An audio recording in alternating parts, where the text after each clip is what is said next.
Really? No.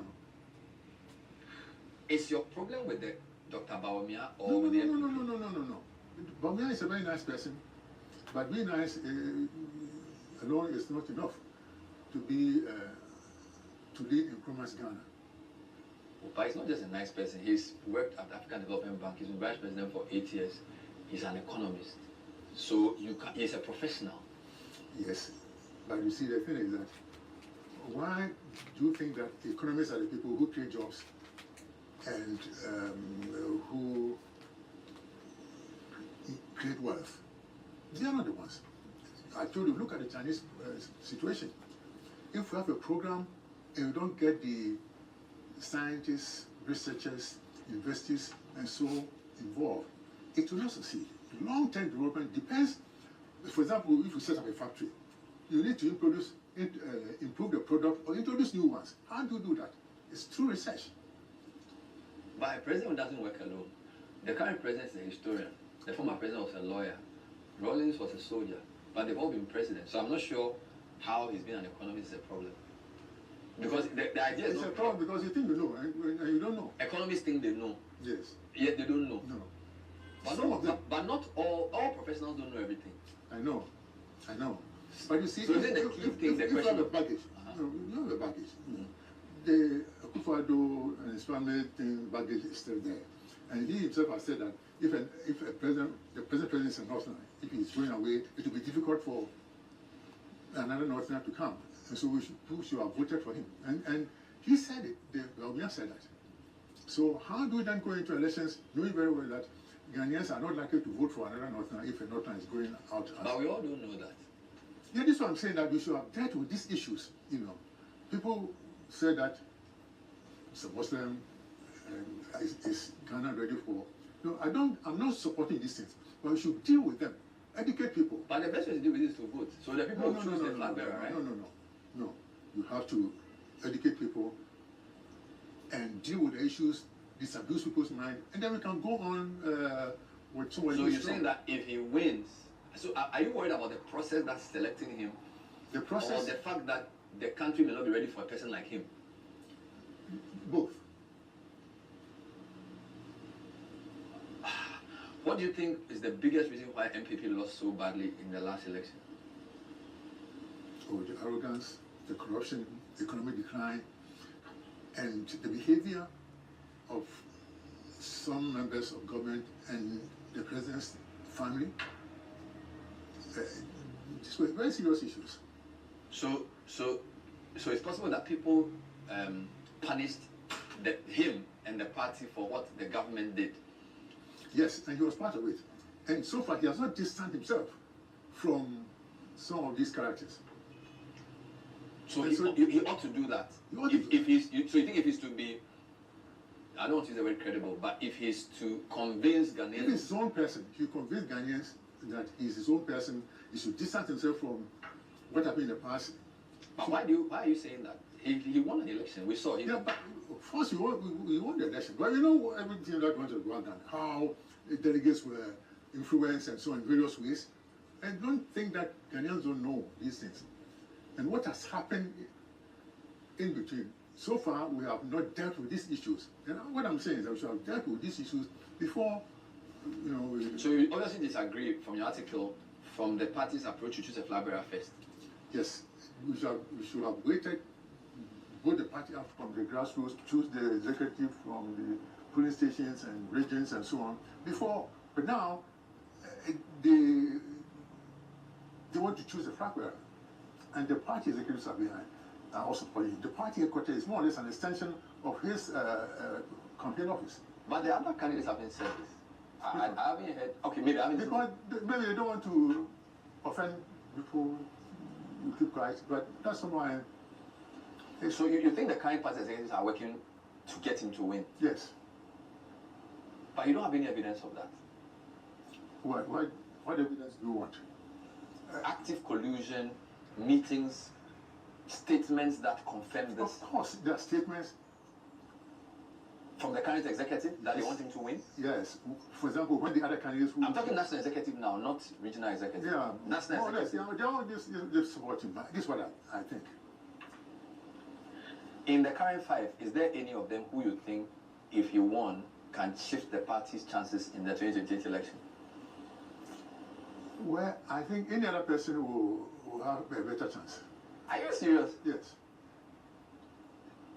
Any other than Bawumia? Yes. Because of his association with them. But they all have association with previous government. One was an education minister, one was a minister of... Yeah, but that's the thing. You see, in the first round, they all supported him. Took education minister, and the others supported him, and now they've left him. Why? Why have they left him? Those who supported him, why have they left him? If he was that strong, why are they competing with him? But you ran for president in MPP as well. The fact that you ran doesn't mean you did not support somebody you went against. It was all a question of throwing your hat in the ring, right? Then I would have been quite different if I had become a president. You know it. Ghana would have been a different country. You are sure of this? Oh, sure. I mean... Let me tell you what I'm reading something here now. What I expect of a president, What I expect of a president. I expect that a president will have a clear vision, and lead by example. Not corrupt, not greedy for money, wealth, or properties, no family, friends, or concubines government,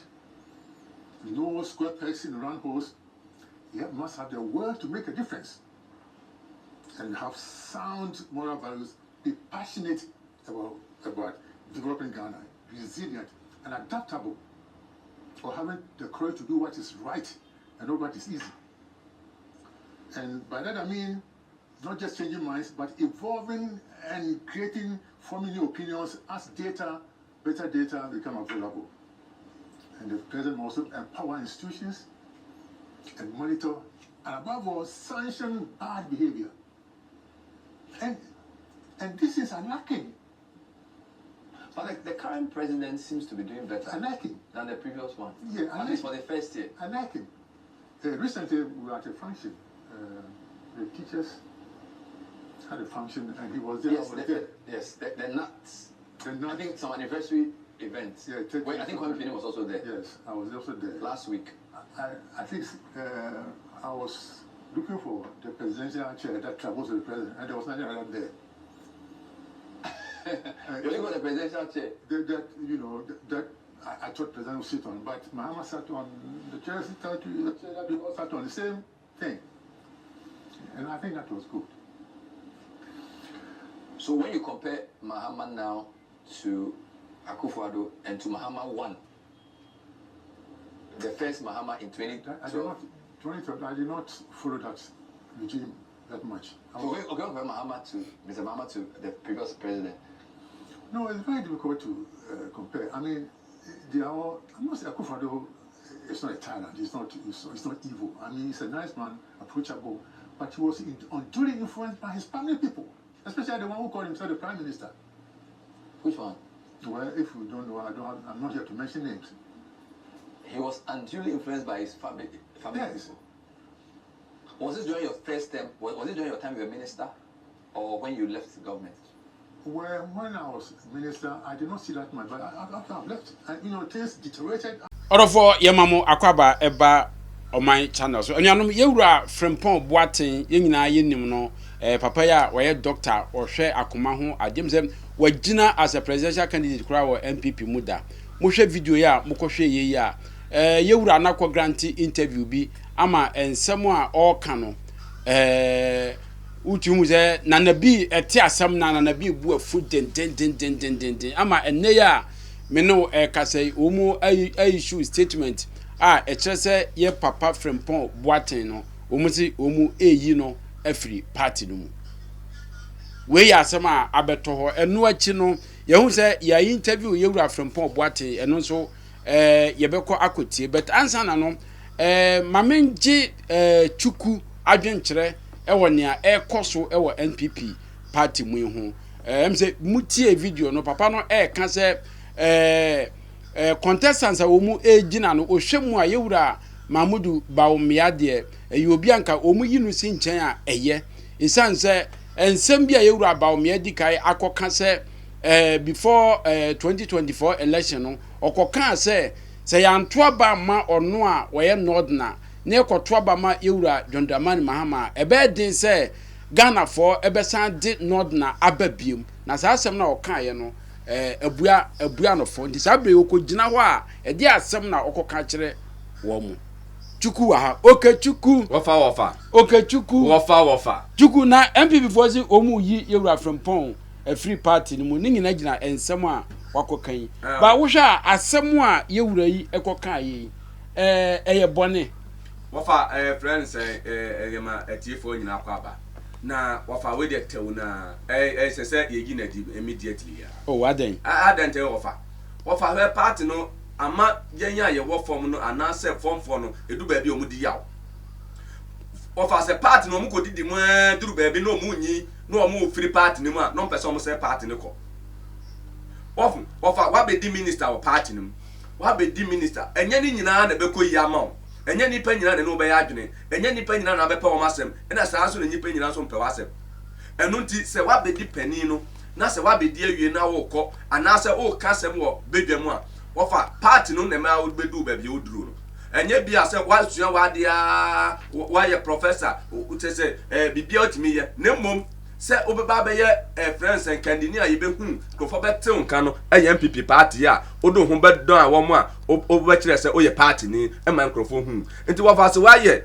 minister abedru pempenso yi na se asem kura na aba ana se bibi na asi a ko party ni ompanifo party ni ba bia wo tie ne ye wo mpanifo omoda party na no o mo ye panisi hu enye nyini mu na mu party ni mu mpanifo no sebi wo mo no mo ho sisi nti se asem bi wo ho na se wo ye party ni na se asem no enya wo de ana se obi di bibi adua sa party for mpanifo no ye wo discipline committee wo ho a ye di asem ko dan wo ana abakọ kan wasem a kire party no na party no sebi wa fa mu adwene ana se yato adwene de afa ho na mo de mo ba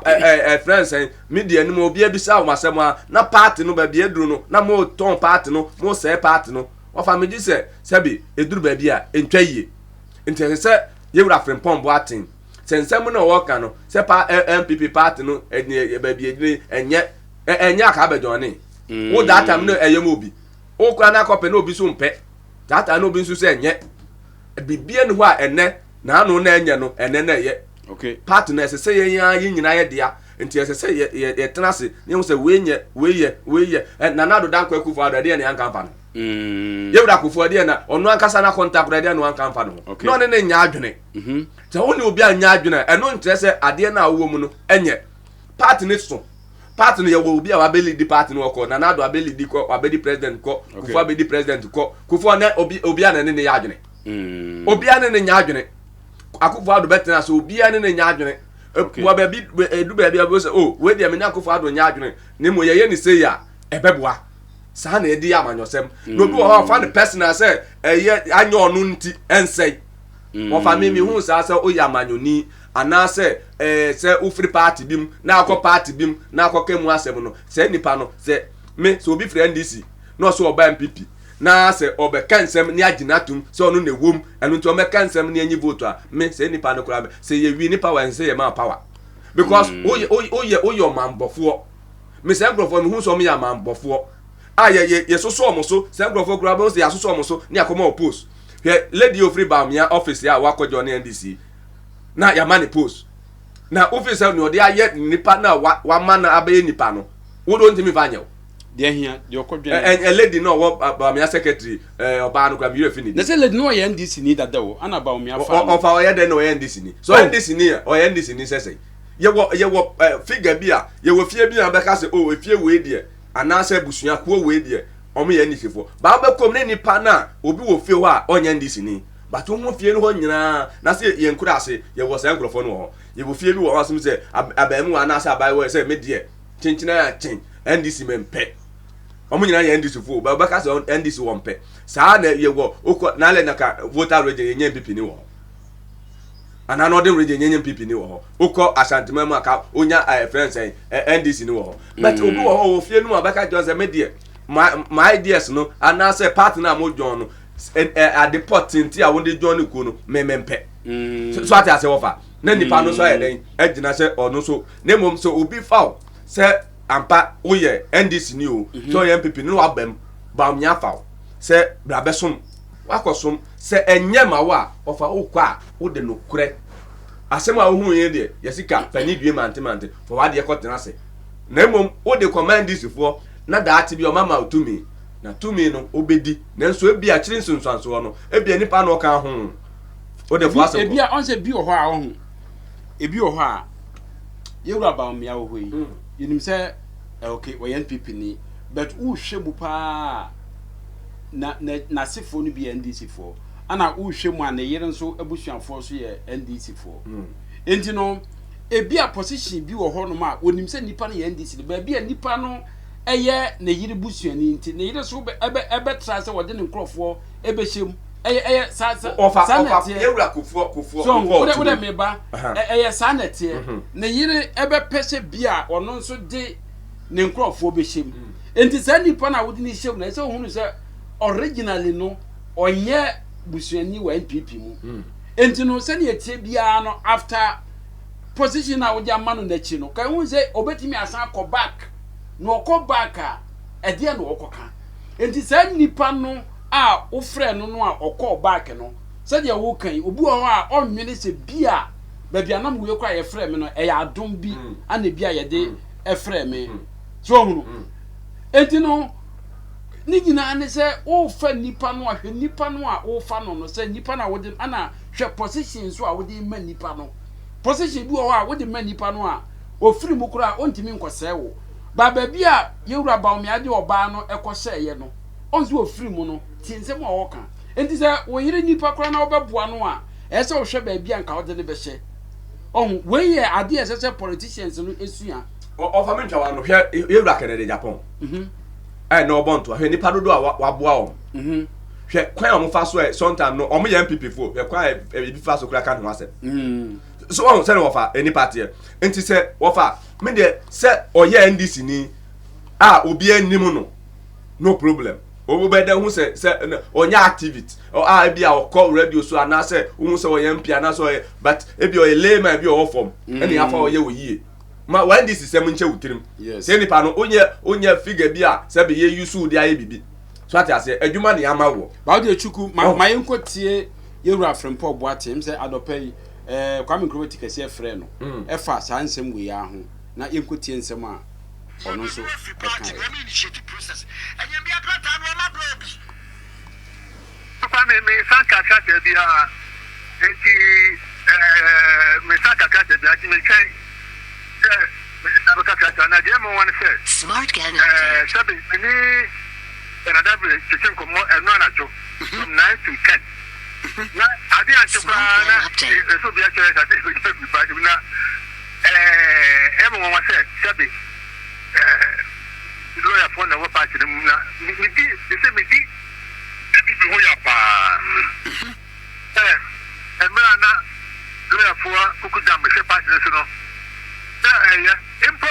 dan moche no be general secretary ne so the youngest general secretary and so party ni mu e no juma kama ma pa ipo nyina buru na si anya lawyer for kan kiti do ha me timi hu o mi lo so no o mu ya ti papa dia because then the lawyer for gonna have lawyer for ma e be ma aye ni ma ye am e be se mi say so what do what ka ka se me try no okay so she said what you be here ya na ni hwesi na ya kofa ataka dro ni hwenti aka ho ne de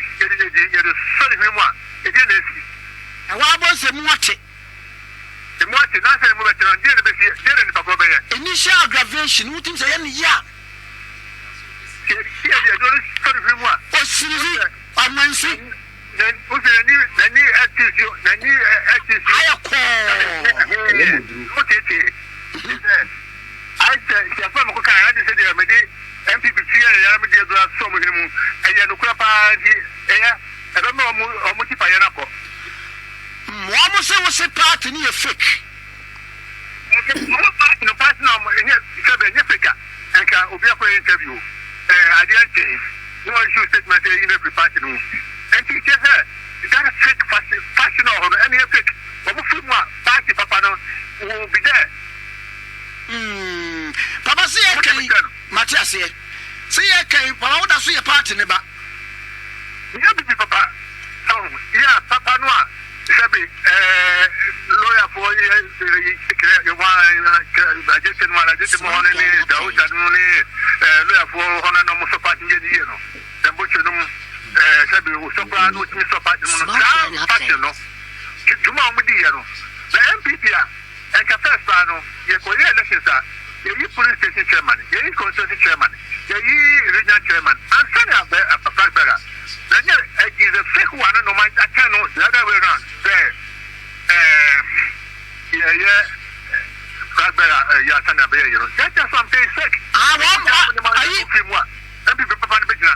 want to chire mu se wa me yisuro no a na ga se ukoyi asie na ba na obi abe force se asie no na ebua ma nipa no wa ye party chairman wa ye we na obebua me osoro ha wa mo se reason o mo de ma ye no baby any reason papa one mom ti wono say economy na support ba ko no de omo yi the first bar no so oni ho a wo mo nyina nya adwuma enti wo mo nya ready na say we wuri a wo mo ko pa adwuma ya da so mo ko bi mo chebe na so mo ko lo ya ko bi na to ba de kama papa say what can say about you about me about party into me new 2028 and na so be na gina so kofo ye baba ko anye ye oba me enu ye kofo be oba me contract kofo na kofo na Bawumia ne sara me ka tell no dem say the process no okay yeah you know and then you so be baba ko na me no just no I think na mo no and then na me kata no na chese mpani fo wa hanu tutu ne me ye me boa wo mo mo hoyi ya di tuni me ye every papa no if the police station here constituency here regional here coast asanya ba 2 years before the elections no you opposition na ya elections no they say they mo din na madani na they make the process very bad enti no odofo ensem wei ana yewura frempon boaten kwame chromatic ese frɛ no anopa ya a ɔkan no ana ɔkɔtwetwe sa nkɔmɔ no ade kya anopa ya na o ma issue sa statement no na papa no si wonim sɛ NPP for kura issue statement bi but tuku uhwɛ mu a sen kasese bi a ye frɛ papa no e bi a disciplinary committee na o mo toto na no ene ade na woti se ya na uko issue statement wo fa se krata no obi na akura na aka se krata na aba krata bia so omon frɛ no so papa akura so omon frɛ no se krata bia so koka ne nsa na mum se so omon frɛ no omon frɛ no so se omon yinadi ada na se omon yinadi wo fa me se na abronya di abronya aye no ebi ni we but abronya ho na party no on ka se wa film on ka se party abronya akeka na dwene wo fa ye ka se ye body kradia ye ka se ye body an wo fa wan hwe aka Ghana ha ke edu ba bia me se eduru ba bia pani due mante enti abronya ni papa ho anene ni afi abronya David tie me ba wo abronya obi a bedi minister wana wo di kai eka se party no eduru me bia enya nyini but position no obi owo soro no na owo soro abronya eye party chairman regional chairman but regional chairman akeka ensem bebre regional chairman take decision ma party ni nyina enti no David Tio. Papa we oni position bi asese. Oye party ba. Party no abaye minister. But oni position. Abaye minister. But as at now on hold. Se no oni bie but wabaye party penny ka se me ko no na display committee ko ka ho. Ba se sia on ka. Won ka ho display committee no ye won penifo wo mu a wo mo ne ye friend party no ye won penifo a wo mo hwehwe abato so. Enye party executive na hwe abato so ye won penifo hwe abato so ati ase wo mo na mo de hyehye e ba ase ye hye ase free soro na de ba form a ebeboa e no mo nyina akɔgye tum enye a party executive na akɔgye tum nti se o be ka se na ye wo lawyers wom ye won penifo o mo tena ase hyehye mra se ye nye free soro emfa mra form no o mo nya emofra ketwa so ati ase enu ti se o be ka kire me se penifo we a wo mo ejina ho emo mo ka se yen fa bato no mfiri soro emfa mra fom ndi a sabi o mo nimu de wo fom ana se party na ya senti na se mpanifo no papa no anka se ye enti men ka je se party no egu party no sei party a mo nyina mo de ya se ya efie ne ye kana na se ye kana bonten ba bia wo wati fie duru ya wo se enkwala bi na ewom ana wo hu ba bia du wo pani na wo ye no wo pani na wo ye no ese se ka ye pani so ade beginning party no ho party mpanifo ka je say no mu yi pani we anase mu yi pani we emwaye kwa ever fa so na de yi pani we no ebeboaye na mo so le ya no abetena friends e bedwam na se be o kan bedwam na sa e ho na yetie no wafa e ho na yetie no e ho na open yo no se o de o hu se lawyers fo wom ampa lawyers fo wom MPP ni engu china esa se anya wo de a ense ne de wo munya se asuban no na se futuo bi na se nipa no friends odi animu anase nipa no oba betimi abaye party chairman oba betimi abaye friends party flag bearer enti edi asem ne enkan fa no ho anase obi wufuro de ya ya edru ba bi na ye de yakotena fie ne de yaw kan sem a yaw ne enkan ne ofie obie no wa party num kofo bedi president no obie no a friends ne boto on yem obi di yaw akofo ado bayi ene obi di yaw obi kura adwuma bɔ no obi di yaw so atase jo mama wa be ndc ni bi di yaw enti enye obi a ne be favor no enti se wo di yaw na MPP for ndc for be ye ebe ka ho abom MPP nkoa yaw ebe ko edi begu ebe se ade no because onu nkoa ne nim nyansa onu nkoa ne betumi ya akoma ne nti wanya akoma no na obi hoforo ya akoma ne ensen wafa saa na yadi ye party na party na mwa nkrofo e wo from mre wa goof them wafa party no send e do makoma so no enye ne ya omo begina bonten e na omo keka no obi wo party no te send e frempon bo aten gen party no wan cd kro onye bida party no teku onye bida na emo akonche ni empire board the time people achi no wafa odwunu ho awonti ase utimi si abrewa bi utimi mo party na ye ni sei ade na mo ye ni sa wafa du ba bi na hia sempanifo ya utimi so mo di yaw enso party no kobo wansi di kroni bi da ba mo gbedi party no esika no mo kofie na bibi okope position na ne nsa nkan no pese party ni se me se party no ti tell no mo ko friends akansi wafa wo abetu MPP anem se party no anya wo agro no ti ase na abejo ne party no ye MPP de akansi ne yekọ yekwa ne dodo no begina atum no ona e party no leader enu ti se papa frempon bo atin so fi se okọ ne de na ke ye ma na enipa nyina na bedo no enipa nyina na be pe party no enye enipa nyina enu ti se ni nua bi abeye friends ne ba bi na se bi enye ono na ede na eba ena obi na ede na eba nti se bi ense dia menka nkire ne nne se party mpanifo mfre no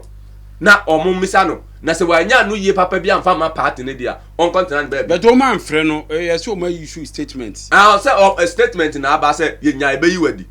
nti se okura wa hu say ebe yi wadi na se wo so ma yi mi hu afirim deda okay ene me se party mpanifo ye district committee say omum frɛ no no metirem di kodi nti a party no party no be somu ebe ye say o pemu frankatuni no say party ne ye fake ono wo mu ni de na nye fake o se o papa for ni o fake friends doctors ya ono e ka ho omo yakuma so ono ye best wa so ono ye best Germany for ehun so o ye best na doctor for ebi ni ho ano omo so e yakuma ho adwuma and ba ye do ono gina ho no se professor for nyina akoye exams a ebi nwe so be bury enti na o chese o ye fake onye fake obi ewo nanim so obi na adenti na obi kyerɛ na dwene a ɔno de yɛ nka no hwe na obi nso kyerɛ na dwene a na why program no anadwo ade kya no pa na ya issue statement adenti a wa fai eso bia eso breku osu ewiase na eso breku osu wa fa ewiase no esete nyina nya pew wa fa me no te hei metime aka asem ba eku osu yɛ mfa saa de no ntre wa fa eku ewom yɛ mfa saa de asole kure ewom dabi enti o party asa sofu ma me be ka asema sofu be gina ho aka nanim dabi na se won ka sofu ma me anim dia adenti na be ka ebibini asem na wo ka no on ka broni asem o ane se broni no kro we system sa no be ka nanim sa 3 minutes bi anu okọ enti onya time kura ba we de te ho dabi madam ba ko na ka kire me o se konkonse die ni enti e ma konkonse die kura ye simple ne se o we kura baby faako obetumi afa ho maako edu ansa na ade asan so ate ase enti wo fa MPP net wo ho sisi ya no ye nyina ye dia MPP no esuo ma abusuakuo enti abusua bia na abejoin ne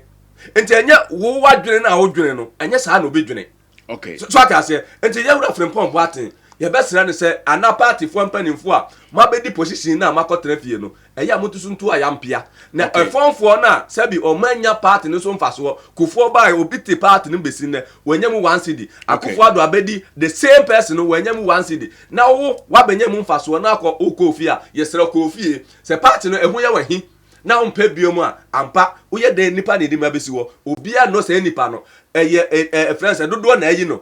enti dodo no pe no anu ti ne eyi na besi as a party chairman ye kodu so na se woni ne nya adwena pekwan bi so na koye campaign na fa tie nipa no ne enyi ni nkosi nchen ne enyi kosi nchen a party no ayeden atoa na nyamom se obekeka nsem no ase party no oye den a obi wo mu a sebe